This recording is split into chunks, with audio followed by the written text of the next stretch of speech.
So why don't we just go right down to it? The 49ers with the first pick in the draft, number 31, their first pick in the draft, not the first pick, took Ricky Pearsall, a receiver out of the University of Florida. What did you think at the and I always want to offer it this way. What did you think when you heard when they went da-da-ding and announced it? And then how do you feel now that you've had chances to read about him, watch him, kind of study him a little bit? Ricky Pearsall, go ahead. I've had more time to think, even longer than I did when I did a show with Grant and Jose the day after the draft. I like the player. Okay, I like the player. And if you're thinking about first round, charting him out, you can see that the Niners wanted the 5th-year option. We got to be fair. He's an old rookie. Okay, he's going to be 24 before the season starts. And right now, you have my issue with signing him was I didn't think that it was a need, but I don't know what's going on behind closed doors with where the Niners are trying to move. And if one of these guys gets shaken up at wide receiver, that being B.A. Debo or Juwan Jennings, I was trying to figure out why we just drafted a punt returner, basically, in the first round. But Juwan Jennings hasn't signed his tender yet. And we're on day 3 of the draft, and it doesn't look like for that Debo or BA are going to get moved for the foreseeable future. So for me, there may be a situation where the Niners may be looking at their wide receiver room like something's going to shake, and whatever happens, we want to make sure that we ingest this bump and keep on moving with another guy that we feel as though gives us an upgrade. Now, if you're looking at it glass half full, he does add elements to this offense that we said we needed during the draft prep, right? Me and you both said that we wanted to make sure that the 49ers get an element of speed on their offense that they do not have. They need some pop. They need some speed. They need somebody that can actually take the top off the defense and be a threat. This guy gives us that. Not only does he give us that in spades, but he also gives us something in the return game that we haven't seen in a while. And pretty much everything that Deebo Samuels pretty much gives us from a skill set position, not physicality, but from a skill set position, I feel like the rookie that we got in, Pearsall does a good job at doing those things. So right now, my only thing is that I want to see him play against grown men. He was a grown man playing against boys when he finally did come on. I mean, and in college, that's an element that you know, Larry, is that when you're scouting, you do have to look at those things. There's a difference between a 23-year-old playing versus an 18-year-old or a 19-year-old on the field. And you got to account those things when you're watching film. So the fact that he does have such a short sample size of turning it on and being polished, that is something to look at. As far as numbers are concerned, he's never really actually lit it up as far as production in the stat line is concerned. So you're going to have to look at exactly where he is. And I feel like if we're just looking at the player, not the pick, not where he was drafted, but just the player, my biggest question for Ricky would be, is he high floor, low ceiling, or, high ceiling, low floor? It's kind of like, are we seeing the best of what we got now out of him, or can he grow? Because you and I both know that when you scout a kid, you got to scout him with projection. You know what I'm saying? Yeah, no, all this is fair criticism. If you like a guy extra because he's 20 and won't be 21 until August, you can't not, kind of mark down the older player a little bit. But, I kind of see why they like him. I mean, you've got some elite measurables. He's got, really high 3-cone, very quick, very, short area, stop and start, change of direction. That's his thing. He was great at the Senior Bowl. He was an academic SEC honor roll player. He never missed a game in 5 years. So that's good because you got to have availability. He's versatile. He's, he's the son of a coach. He's got maybe some return ability with the new rules, led the SEC in yards per reception. Then they also have the, Lynch got his thing signed off because he played for Herm Edwards. Lynch, obviously has a huge affinity for Herm Edwards. So, there's that. I thought a couple interesting things. I thought it was interesting how the football community seemed to kind of embrace the Pearsall selection, while the media community and the fan community seemed to pan it. Like the fans were like, "What the heck? You got this guy?" Where CJ Stroud was like, "Dude, that guy's sick." You know what I mean? That guy's amazing. There was also a quote. Can I interject here though, Larry? Sure, absolutely. Like but that's from two different perspectives. That's from a quarterback who has a budding offense that wants more weapons, right? Versus a fan base who is coming off of the Super Bowl and knows that we have serious needs, and we were all thrown back at them going receiver in round one, right? Yeah, like I didn't see receiver coming. Did you? Well, I mean, I had it on the list of the short list. To me, it was going to be a offensive line, defensive line, corner, or receiver. I had down to four position groups, but it was more about the receiver because of all the talk around Ayuk on day one and all the talk around Debo going into day two, and those guys potentially being traded. That maybe I was more thinking of, well, heck, if you move these guys, you got to have a wide receiver. And then the fact of the matter is, this is going to be a very interesting, next 2 or 3 years, because Xavier Legette went next, and you had Ladd McConkey went a couple picks later, and A.D. Mitchell went a few picks after that. You know what I'm saying? So you have a bunch of receivers all kind of grouped in the same area of the draft. This was interesting, and I don't know who had this on Twitter, but I copied and pasted this. He said, one NFL personnel director told me, quote, Pearsall could catch 100 balls as a rookie. Yeah, that's how good he is. So somebody thinks he's really good. To me, I'm torn on this one because it's between like effective and like, truly great, and upside. Yeah, the upside. Like, could, if this, I mean, let's be totally honest about this. If this guy catches 100 balls, this is going to be a very, very valuable pick, and people are going to be hailing it as a phenomenal pick, and it will be a phenomenal pick. If this kid catches 100 balls, then Debo Samuel is getting traded. Like, we don't that's the point. We don't got 100 balls. We ranked 32nd in pass attempts in the NFL. So it's like when people talking about this stuff, like this guy's going to catch 100 balls, it's like, wake up, look, understand where you are on the map.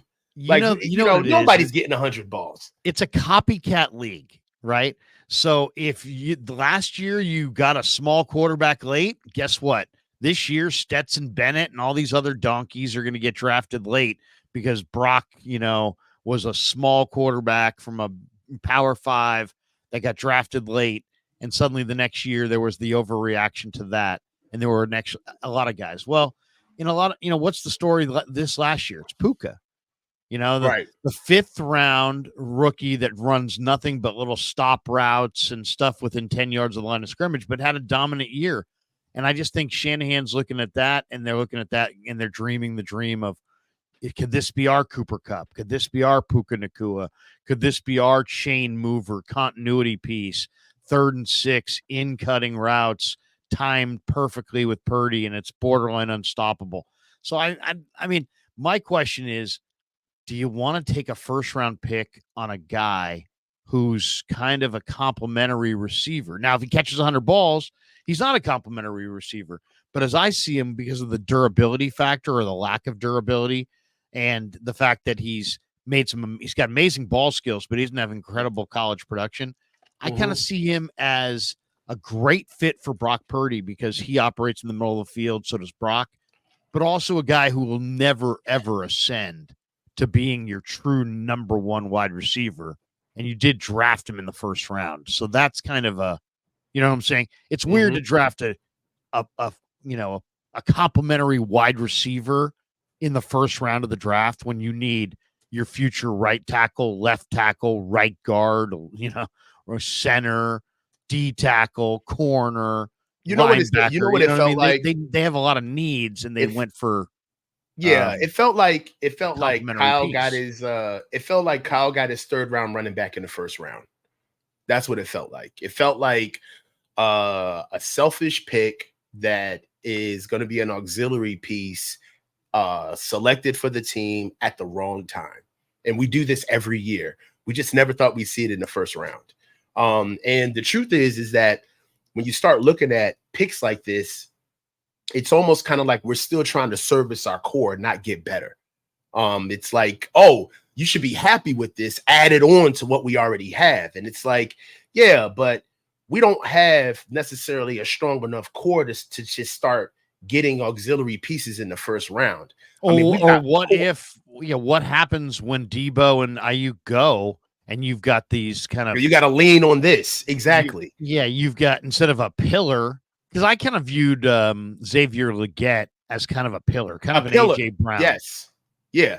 Like more of like, honestly, I looked at Legette more of as almost kind of like a compromise between Brandon Ayuk and Debo Samuel combined. You know, you get future the starting X wide receiver. Like a real guy that you can develop, and he has the platform, the body, the skills, the background for you to place coaching on him to get better. That's my thing about this pick. If you're going to forecast what he's going to be, for now, obviously he's going to be a plug and play player with what he does now. That should be one of his main advantages. Right? That's supposed to be the main. Yeah, that's supposed to be the advantage, right? The fact that he's polished and he's plug and play and ready to go. So that's a great point. That puts a little extra juice on Pearsall this summer. Part of his value proposition is that he's more ready to play, and that's an advantage because they're inside their Super Bowl window, theoretically, right? Yes, exactly. You know, but we're starting to look. Let's look at BA. This kid was fighting to get on the field when BA was just cutting his teeth coming out of JUCO in Arizona, right? So let's just go ahead and let's go ahead and level set real quick. If it wasn't for COVID, this dude may not have been in the NFL. He got an extra year to get it together. And when he got to Florida, he was struggling the first year that he got there. This is really at the apex of his career, to be honest. And let's just stick with BA. I saw a comment in here earlier who said that this kid now is better than BA when we got him. Well, BA was a baby when we got him. That's number one. This dude is almost 24 years old. That's one. Exactly. Two, you got to look at the upside of a player. When BA was coming into the NFL, he wasn't polished. He wasn't a polished route runner. Okay. He wasn't a blocker. The physicality part of his game had not been unlocked yet. Okay. And we were working on his spatial awareness with his deep ball. But even with those things that he had to work on, he was still dominating in college. Okay. Just off raw ability, not even polished. And he still got drafted in the first round. So all I'm saying is that these two things are not the same. I feel like we're drafting a guy who he may be done as far as progressing. And you don't pick a player in the first round that you don't see growing into somebody that you can give a second contract to, right? Like going into his second year, he's going to be looking at 29, going on 30 if we keep him for 5 years. So that's the reality of what we got right now. Well, it is interesting. I mean, to me, if you're going to draft an older player, you draft an older player because you want a player who's ready to play right now. I think Atlanta's kind of interesting, and they drafted Michael Penix, who's also 24, but they say they want to sit him behind Cousins for 4 years. Mm-hmm. So you're going to draft Michael Penix and sit him until he's 28? I don't know about I don't think that's sure about the wisdom of that. But as far as this goes, I think this is going to be a very, very unstoppable combination because Purdy plays with accuracy and on time and operates in the middle of the field. And this guy's got great ball skills and great stop and start, great hands, very tough, and operates in the middle of the field. So I think he's going to be very effective. But, man, I just thought I'd rather have Xavier Legette. So let's ask the question flat out then, Larry. Was it a reach? Well, I think I'm going to be real careful about panning it Coach. You know why? Because Mhm. I think there's a really good chance that this guy could be statistically a very good player. And I think it's too statistics, soon to say that it was a reach because we don't know what's going to happen. If let me put it like this: if we start week 1 with Debo Samuel, Brandon Ayuk, and Jawan Jennings, it was a reach because how is he going to get featured, right? How's he going to get on the field from a first round pick clip, right? But it's not a reach if Jawan Jennings gets moved because he hasn't signed his tender yet. It's definitely not a reach yeah, I mean, because we need today, I him mean, there then. could be some moves today. Yeah. So Um, I think it's too soon to say if he I was a don't think it reach. was a I don't think it was a reach as much as Shanahan has great confidence in his ability to pick wide receivers because he was a wide receiver, and they didn't go according to the board; they went according to their board, and he thinks he knows more than other people about wide receivers, and we're going to find out. We're going to Yeah, find out because the kid from Georgia, McConkey's pretty damn good, I and agree I with you, was, Muffy D. and I, AD Mitchell, pretty good. Xavier Legette, pretty good. So there's a number of receivers that were drafted right after him. Legette went right next to Carolina. Then round 2 started with a run on receivers at the top. So all those guys are going to be kind of compared to one another. Um, I'll say this: I like the fact that this guy's incredibly confident and he's got great ball skills because the receiver position, it's not about just speed and size and 40 times. And it's really about ball skills and route running and hands and desire. And I think this guy's got a lot of that, but Yeah, he's going to have to produce. And he's going to have to produce right away. Otherwise, I would say 2 years from now, Xavier Legette could look like AJ Brown. And if the Niners have some special team guy who's just a little wrinkle here and there, while Legette's established as one of the top 10 receivers in the league, I think they're going to look pretty bad in hindsight. And as much as I want to defer to Shanahan, yeah, but he wanted Jalen Hurd. I mean, it wasn't like Shanahan's got a perfect record with wide receivers, or with trading up for. I didn't trade up in this situation, but they traded up for Hurd. I think they traded up for Pettis. I mean, they wanted Joe Williams. I mean, Kyle Shanahan is a great play caller. He's a great play sequencer. That to me is his greatest strength. I right. don't know that he's proven that he's a great personnel evaluator, but he's the head coach and he makes the most money. It's his show, so he gets the final pick, especially with receivers and quarterbacks. I would imagine, especially in the first round. I like the production, but I'm worried about using a 31st pick overall on what I would view as a complimentary football player. Like I don't know, like people used to talk about the baseball Giants lineup. Be like, well, you know what? They've got some guys in the lineup, JT Snow, Rich Aurelia, and Bill Miller, but those guys are more bus riders. Barry Bonds, Jeff Kent are more like bus drivers. In other words, they can drive the team's offensive production by themselves. I don't know if you took out Debo and you took out Ayuk, if Ricky Pearsall could drive the Niners offense. I see a guy who's got great moves to get away, but no explosiveness to stay away. So, like, if I'm Ricky Pearsall and you're the corner, I give you just an unbelievable double move and leave you in your shoes and run by you.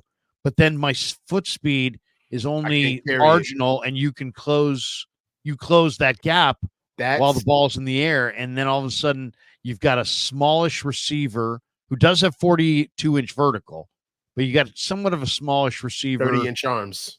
who is now going to be playing, going after a lot of contested footballs with some longer, more athletic corners who I think he's going to have a hard time, creating space from. So that's what I see. And I really love the ball skills, and I love the fact that he told Shanahan, "Hey man, you got a good one," and there's a lot of football people that really believe in this kid, and he's obviously improved quite a bit as a route runner in the last year at Florida.